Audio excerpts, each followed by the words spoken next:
A Quiet Place, day one, the third in the Quiet Place movies, but it's a prequel. I actually, before this came out, I had to go and watch Quiet Place Part 2. I forgot that was like one of those COVID movies. It was coming out like right around COVID, and I just completely missed it. I forgot it existed.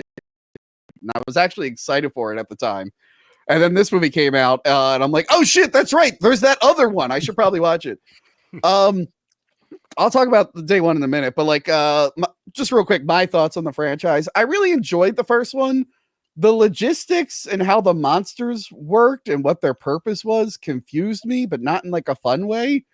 I thought it was pretty stupid how the monsters were, but I appreciate what this series is doing with lore building, because then the second movie comes out and they actually address some of the issues I had, but not in a way where it was trying to like overly explain things to cover up mistakes. It did it in a fun way. So I enjoy these films so far. Logan, what do you think about the previous two Quiet Places?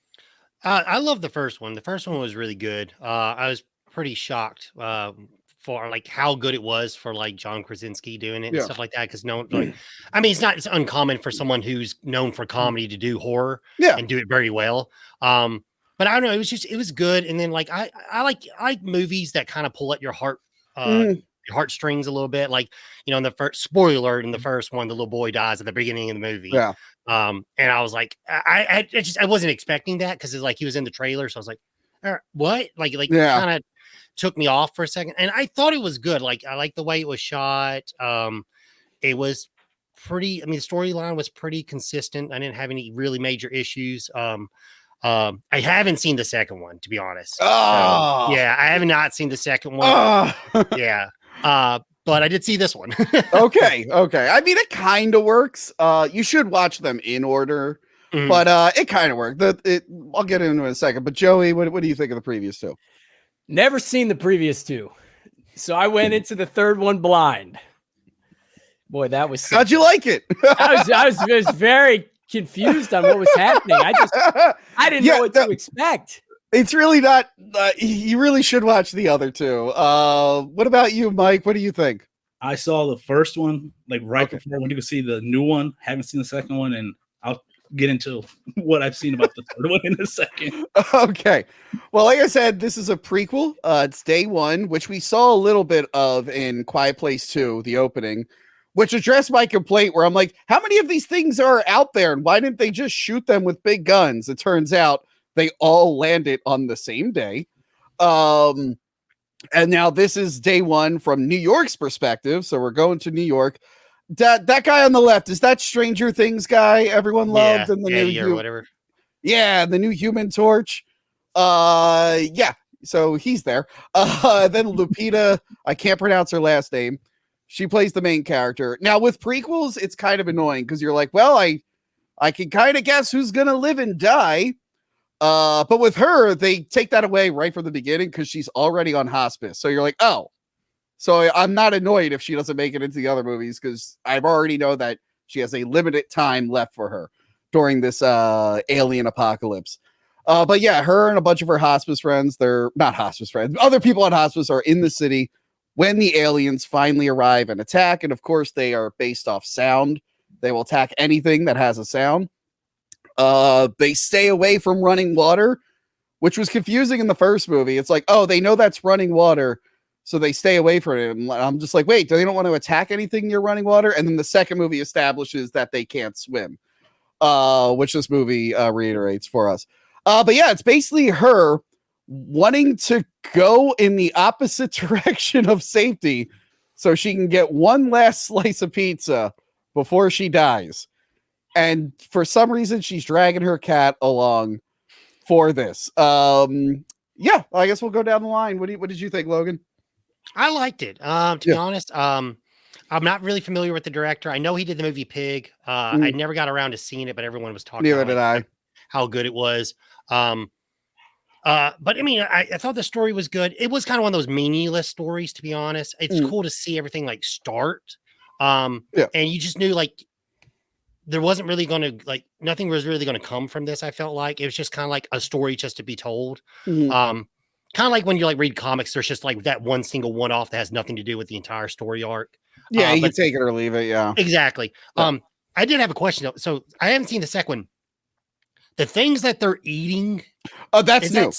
That's new. Okay, that's new. That was a new thing that was introduced, which I liked. But yeah, Joey, what did you think overall of Quiet Place Day One? Well, first of all, the main gal, Lupita Nyong'o, I think is her name. Fantastic. Did a fantastic job.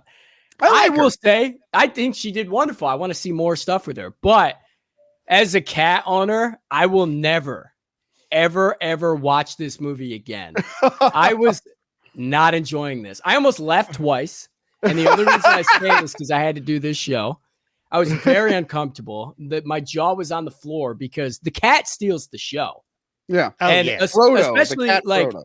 In scenes when like the cat's like on the construction beams and like the monsters are at the bottom there.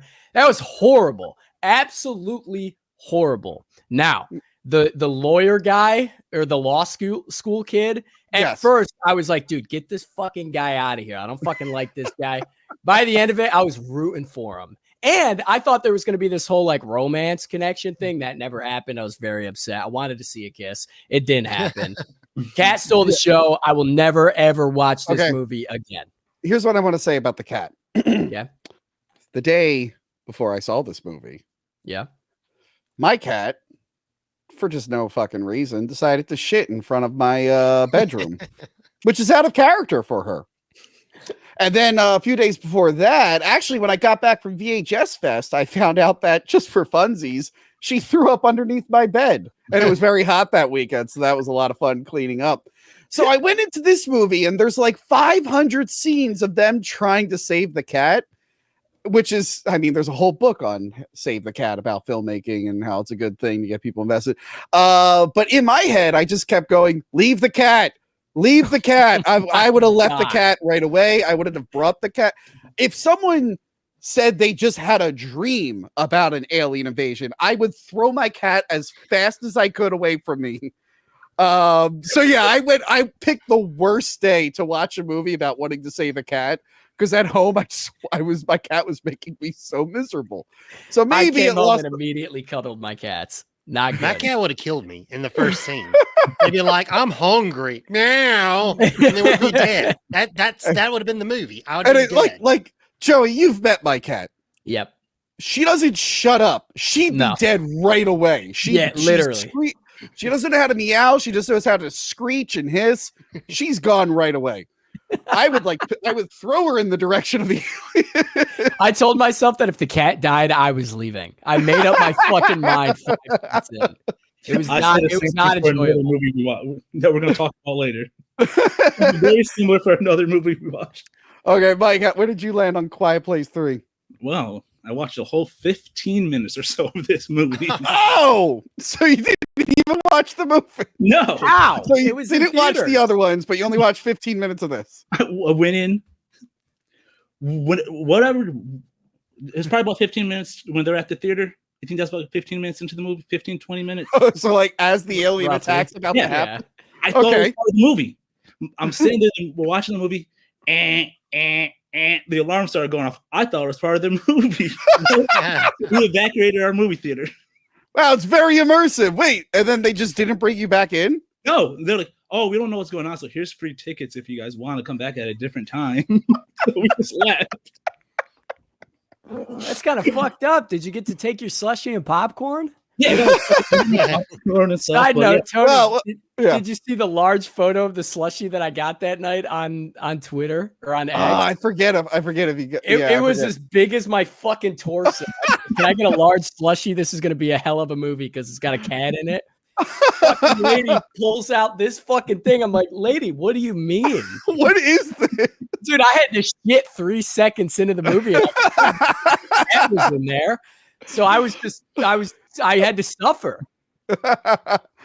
Okay, well, one thing I enjoyed is that Dijman Hanzu came back because he's in part 2. He dies in part 2. Spoiler. But yeah, you know what's funny? he tells a whole story of what happened when he got on the boats and stuff. And I thought we were going to like physically see that part, and they don't even show that part, which I thought was interesting. Like, I thought for sure when everyone started walking to the boats, we would see all the things he described. Instead, the movie follows our two main characters, and we meet up with him at the very, very, very end. So it was nice seeing him. I mean, he's an example of like, oh, I know he's going to make it out of this movie, but I don't know about anyone else. So that was fun. And when I talked about lore building, I'm thinking if you were to watch these movies in chronological order, it'd be kind of fucked because this movie just shows the monsters right away, whereas the first movie like builds up to them. So that'd be weird to watch in chronological order. But I like what they're doing. Yeah, I like what they're doing with the aliens here. We learned something new about them each time.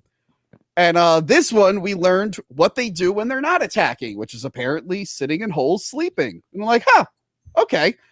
And it bothered me in the previous films. I'm like, why are they just always going around and slapping things? They have teeth. Why don't they ever eat anything? It really, really confused me. And then we learn in this one, I hesitate to call it a queen, but there's like a big one that is watching food, presumably from the meteorites that they arrive in. And then that's what they eat. I'm like, oh, I kind of like this slow dishing out of like the alien lore throughout the films. I still don't know why they're here. I don't know who sent them.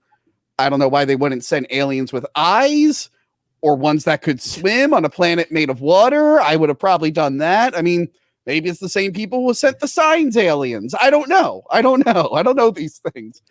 But yeah, the sci-fi stuff is always kind of second place. These movies are very, very character driven.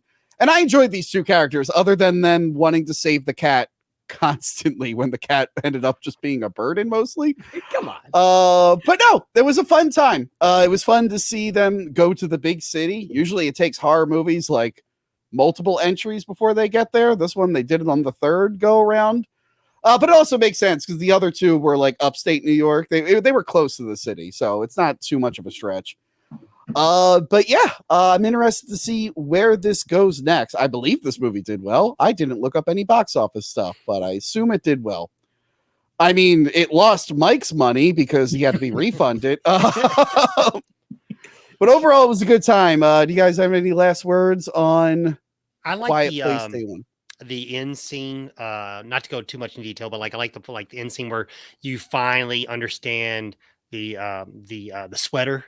Where she looks at the photo. I was like, and then like they swap, so they have something from one each other because they're splitting up, and I'm like, oh, that was just really cool. I was like, that was like a little icing on the cake at the end. I was like, okay, that kind of made the movie like 3 points better. If you were, I was grading it. I was like, okay, you got some extra credit on that one.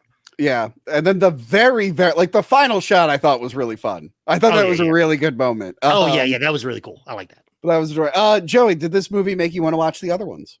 It did actually. Although I almost didn't because of the scene when the cat goes underwater. Like, yeah, the cat would hold its breath. Fuck you. But I already have it on my watch list now, so we'll see. And I'm watching The Office for the first time ever. So I need to watch Jim Halpert in the first one. Oh, you haven't watched The Office before? No, this is the first time I've watched it. Oh, wow. Congratulations on getting a girlfriend who's making you watch the show. I didn't know. You didn't tell me. I mean, well, it's, we're getting pretty serious. We're watching. I don't know any other reason a guy would start watching The Office this late after its run other than he just Tony, got a girlfriend. I got to tell you, I'm pretty single and I'm getting pretty desperate here. So. You're right. So your research. That'll work. Chicago PD or Chicago Med, you'll find a girlfriend real quick. Supernatural's next on the list. There you go. Here's a heads up. When Michael Scott leaves, feel free to turn the show off. Honestly, after Jim and already Pam's passed dead, that. Oh, yeah. And you're still going. Already with the new CEO guy. It's weird, man. Robert California or whatever his name is? Robert California. Okay, he's good. Good. Mike, what's Slate? What is his name? Something Slater? What is it? Not Christian Voltron. Slater. Voltron. Yeah. Why am I now blanking on his name? I know that's not his name. Well, Voltron's pretty good at it. I'll do that. Okay, here's another heads up. The episode that's all about Dwight's farm and his sister, skip it. That was a backdoor pilot that failed that they turned into a show, an episode. True. Skip it. Whatever. Skip it. Don't even bother with it. Finish all season 9. Skip. Yeah, I'm in the middle of season 8 right now, so It's bad. It gets so bad. It's one of my favorite shows, but it gets so bad. Oh, when Flop and the other guys show up and it's like, what the hell do I care about these guys? Yeah. Or the whole have you got to the cameraman part? no. Yeah. Oh, never mind. God, That's garbage. I'll tell you that. Oh for sure. god, yes. Yeah. Oh. So much to look forward to. Yeah, dude. Man, that show got so bad at the end. Did. Okay. By the way, the only reasons I watched the later seasons is because a girlfriend made me. I tapped out way before that. So the fact you're doing this single, Joey, I don't understand. Yeah, no, I have plenty of girlfriends. Yeah.